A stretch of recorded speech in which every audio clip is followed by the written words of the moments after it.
अस्सलाम वालेकुम स्टूडेंट्स। आज के इस वीडियो लेक्चर में हम डिस्कशन करने जा रहे हैं क्लास 9 बायोलॉजी के पीके टेक्स्ट बुक बोर्ड पेशावर के एक next topic transportation of water. आज हम समझेंगे कि किस तरह से जो ऊंचे ऊंचे दरख्त होते हैं उनके अंदर जो पानी है वो रूट्स से ऊपर वाले जो पार्ट्स होते हैं वहाँ तक कैसे पहुँचता है, क्योंकि आप जानते हैं कि जो प्लांट्स का वाहिद सोर्स होते हैं पानी का वो उनकी रूट्स होते हैं। वो रूट्स के ज़रिए जड़ों के ज़रिए पानी जज़ब करता है और अपने जो ऊपर वाले पार्ट्स होते हैं, लीव्स होती हैं, उनकी शाखें होती हैं, वहाँ तक इस पानी को भेजता है। अब यहाँ पर हमने इसको समझना है कि ये होता कैसे है। इस लेक्चर से रिलेटेड जो आज के हमारे ऑब्जेक्टिव्स हैं वो ये हैं, यानी इस लेक्चर के ख़त्म होने के बाद आप इस काबिल हो जाएंगे कि आप ये बता पाएँ कि प्लांट्स के अंदर पानी किस तरह के वेसल्स के अंदर मूव करता है। दूसरा कि explain the movement of water in terms of transpirational pull, यानी ट्रांसपायरेशनल पुल के ज़रिए आप वाटर की मूवमेंट भी एक्सप्लेन कर पाएंगे। तो चलिए समझते हैं ट्रांसपोर्टेशन ऑफ वाटर को, लेकिन इससे पहले हम ट्रांसपिरेशन वाला जो कॉन्सेप्ट है वो एक्सप्लेन कर चुके हैं। चलिए एक नज़र यहाँ पे भी देखते हैं। ट्रांसपायरेशन क्या है? कहते हैं the loss of water in the form of vapours from the aerial parts of plant is called transpiration. यानी जो प्लांट के एरियल पार्ट्स होते हैं, जैसे कि स्टेम हो जाता है या फिर उनके लीव्स हो जाते हैं, तो वहाँ से पानी जो है वो बुखारात की सूरत में निकलता है। तो इस प्रोसेस को हम ट्रांसपायरेशन का नाम देते हैं। और ये ट्रांसपायरेशन का मैकेनिज़्म हमने डिस्कस किया था। हमने कहा था कि जो जाइलम वेसल होती हैं लीव्स के अंदर, ये पानी लेकर आते हैं लीव्स के पास। अब ये जो जाइलम वेसल से पानी कहाँ जाता है, जो मेसोफिल सेल्स होते हैं इनके पास ये पानी चला जाता है।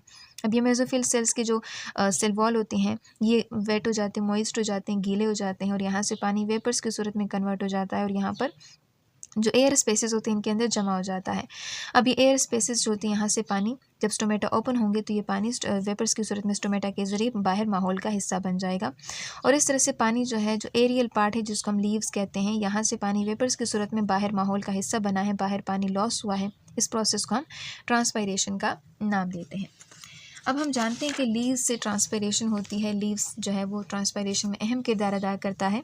सो कहते हैं the transpiration of water from leaves creating a pulling force in the leaves. अब जैसे पानी जो है वो लीव्स से निकलता है तो वो लीव्स के अंदर एक पुलिंग फोर्स, एक खिंचाव वाली कुव्वत जो होती है वो जनरेट हो जाती है और इस खिंचाव वाली कुव्वत को हम ट्रांसपायरेशनल पुल का नाम देते हैं। और यही ट्रांसपायरेशन पुल क्या करते हैं, रिस्पॉन्सिबल होते हैं प्लांट्स के अंदर पानी के मूवमेंट के लिए। जो ट्रांसपायरेशनल पुल होती है ये कब होती है? जब मेसोफिल सेल क्या करते हैं, पानी लूज़ कर देते हैं वेपर्स की सूरत में। अब ज़ाहिर है मेसोफिल सेल से पानी बाहर चला गया है तो मेसोफिल सेल्स के पास पानी फिर से कहाँ से आएगा? जाइलम वेसल्स के से आएगा। और ये जाइलम वेसल कहाँ मौजूद होंगे? लीव्स के अंदर। जो लीव के अंदर जाइलम वेसल होंगे ये पानी किसको प्रोवाइड कर देंगे? ये जो मेसोफिल सेल्स होंगे इनको प्रोवाइड कर देंगे। अब कहते हैं the xylem vessel and the leaves are interlinked with the xylem vessel of stem and roots. अब देखें ये जो लीफ के अंदर जाइलम वेसल्स हैं ये कनेक्टेड होते हैं स्टेम के जाइलम वेसल के साथ और इस तरह से कनेक्टेड होते हैं ये रूट्स के जाइलम वेसल के साथ। अब ये जो पानी होता है ये रूट्स लेते हैं इस पानी को और क्या करते हैं, इस पानी को ऊपर जाइलम वेसल के ज़रिए भेजते हैं। ये जैसे देखिए रूट में यहाँ पे इसने पानी लिया है और इसको पहुँचाया है, जो स्टेम के अंदर जाइलम वेसल है वहाँ तक पहुँचाया है। फिर ये जो स्टेम के अंदर जाइलम वेसल होती हैं ये भेजते हैं इस पानी को लीव्स के अंदर जो जाइलम वेसल होती है वहाँ तक उसको भेज देते हैं। अब यहाँ पर ये पानी, यहाँ कहते हैं एक अनब्रोकन कॉलम होता है पानी का, वो बन जाते हैं जाइलम वेसल के अंदर। ठीक है, तो ये जो अनब्रोकन कॉलम होते हैं पानी का ये किस वजह से बनता है? ये 3 रीजंस की वजह से बनता है। एक तो ये होता है कि जो पानी के मॉलिक्यूल्स होते हैं उनके आपस के बीच में अट्रैक्टिव फोर्सेस मौजूद होते हैं, उनके बीच में कशिश वाली कुव्वत मौजूद होती है। आप जानते हैं केमिस्ट्री में आप लोगों ने डिस्कस किया है कि जो पानी के मॉलिक्यूल्स होते हैं इनके दरमियान एक स्पेशलाइज्ड फोर्स होती है, इंटरमोलिकुलर फोर्स होती है, जिसको आप हाइड्रोजन बॉन्डिंग का नाम देते हैं। और ये हाइड्रोजन बॉन्डिंग जो है ये क्यों होती है? क्योंकि यहाँ पे वाटर के अंदर एक ऑक्सीजन होता है और एक हाइड्रोजन होता है। ऑक्सीजन इलेक्ट्रोनेगेटिव होता है तो ये बॉन्ड के दरमियान जो शेयर्ड इलेक्ट्रॉन है इसको अपनी जानिब खींच लेते हैं, जिसकी वजह से इसके ऊपर पार्शियल नेगेटिव चार्ज अपीयर हो जाता है। हाइड्रोजन से चूंकि इलेक्ट्रॉन ऑक्सीजन की तरफ गए हैं तो इसके पास इलेक्ट्रॉन की कमी आ चुकी है तो उसके पास इसके ऊपर इलेक्ट्रोपॉजिटिव साइन जो है, इलेक्ट्रोपॉजिटिव चार्ज अपीयर हो जाता है। इस तरह इस वाटर के लिए भी पॉजिटिव और नेगेटिव इसके ऊपर आ जाते हैं। अब यहाँ पर ये चूँकि इलेक्ट्रॉन डेफिशिएंट है, ये इलेक्ट्रॉन एफिशिएंट है, इसके पास इलेक्ट्रॉन ज़्यादा है, तो इन दोनों के बीच में एक अट्रैक्टिव फोर्स डेवलप हो जाता है और इस अट्रैक्टिव फोर्स को हम क्या नाम देते हैं? हाइड्रोजन बॉन्डिंग का नाम देते हैं। ये चीज़ आप लोगों ने समझी थी। इस हाइड्रोजन बॉन्डिंग को जो वाटर के दरमियान मौजूद है इसको हम कोहेसिव फोर्सेस भी कह सकते हैं। कोहेसिव फोर्सेस का मतलब कि इनके मॉलिक्यूल के बीच में जो अट्रैक्टिव फोर्सेस होती हैं वो मौजूद होती हैं। दूसरा कि जो जाइलम होता है इसका डायमीटर बहुत ज़्यादा छोटा होता है, ये बहुत ज़्यादा पतला होता है, तो इसके अंदर पानी ईजिली मूव कर सकता है। तीसरा कि जो पानी के मॉलिक्यूल्स होते हैं ये ईजिली किसी भी सरफेस के साथ अटैच हो जाते हैं, एडहेसिव फोर्सेस इनके पास होती हैं, ये ईजिली उसके साथ चिपक जाते हैं। और ये तीन वजूहात होती हैं जो पानी को ऊपर वाले पार्ट्स तक मूव कराने में हेल्प करते हैं। जैसे कि पानी जैसे एक पानी मॉलिक्यूल जो होते हैं वो एंटर हो जाते हैं रूट्स के पास, तो ये ऊपर की जानिब मूव करता है। चूँकि ये एक वाटर मॉलिक्यूल दूसरे मॉलिक्यूल के साथ जुड़ा होता है तो वो उसके पीछे मूव करता जाता है। जब एक मॉलिक्यूल मूव करते तो उसके पीछे दूसरे मॉलिक्यूल मूव करते जाते हैं ड्यू टू हाइड्रोजन बॉन्डिंग, तो ये पानी के मॉलिक्यूल्स ऊपर तक चले जाते हैं।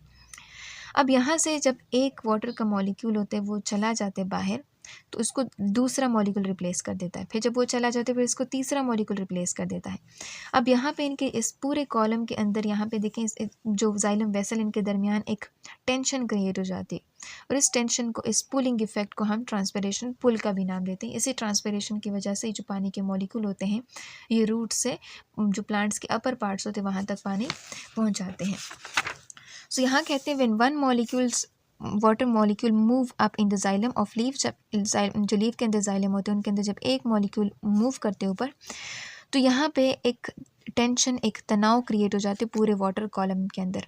यानी लीफ के अंदर जो है वाटर मौजूद है, स्टेम के अंदर जो वाटर मौजूद है, रूट के अंदर जो वाटर मौजूद है, इन सब के अंदर एक तनाव क्रिएट हो जाता है। और यही वो रीज़न होता है कि जिसकी वजह से पूरे प्लांट के अंदर जो वाटर के मॉलिक्यूल होती है ऊपर की जानिब खींचते चले जाते हैं। जब ट्रांसपिरेशन होगी तो एक मॉलिक्यूल निकलेगा, उसकी जगह रूट्स दूसरा मॉलिक्यूल लेकर आ जाएगा। फिर एक मॉलिक्यूल, दूसरा मॉलिक्यूल लीफ से निकलेगा, फिर उसे इसकी जगह रूट्स दूसरा मॉलिक्यूल लेकर आ जाएगा। तो यहाँ पे एक तनाव वाली सूरत हाल क्रिएट हो गई है लीफ, स्टेम और रूट्स के अंदर, जिसको हम ट्रांसपिरेशन पुल का नाम देते हैं। और इसी ट्रांसपिरेशन पुल की वजह से यहाँ पर जो वाटर होता है वो पूरे प्लांट के अंदर मूव करता है, और प्लांट्स के जो अपर पार्ट्स होते हैं वहाँ तक पानी जो है वो पहुँचता है। सो हमने ट्रांसपोर्ट ऑफ वाटर को समझा। हमने कहा कि प्लांट्स जो है उसके अंदर जो जाइलम टिश्यूज़ होती हैं, जाइलम सेल्स होते हैं, जाइलम वेसल्स होते हैं, उनके ज़रिए पानी ऊपर वाले पार्ट्स तक पहुँचता है। और यहाँ पर जी जो जाइलम वेसल होते हैं, जो रूट्स के अंदर हैं, जो स्टेम के अंदर हैं, जो लीफ के अंदर हैं, ये सब आपस में इंटरकनेक्टेड होते हैं। और पानी जो है वो तीन वजूहात की बिना पर इन वेसल्स के अंदर मूव करता है। एक के पानी के आपस के बीच में अट्रैक्टिव फोर्सेस, दूसरा कि जो जाइलम के जो वेसल होते हैं बहुत ज़्यादा पतले होते हैं, तीसरा कि जो वाटर के मॉलिक्यूल्स होते हैं वो जो जाइलम वेसल के सरफेसेस होते हैं उनके साथ भी अट्रैक्टिव फोर्स जो होते हैं वो क्रिएट कर देता है।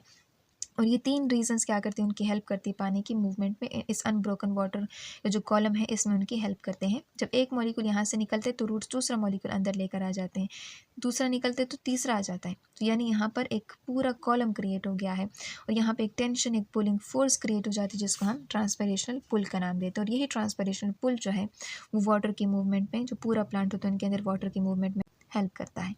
सो ये है ट्रांसपोर्टेशन ऑफ वाटर। नेक्स्ट इंशाल्लाह ट्रांसलोकेशन ऑफ फूड की हम बात करेंगे कि किस तरह प्लांट्स के अंदर फूड जो है ट्रांसलोकेट होता है, एक पार्ट से दूसरे पार्ट तक पहुंचता है।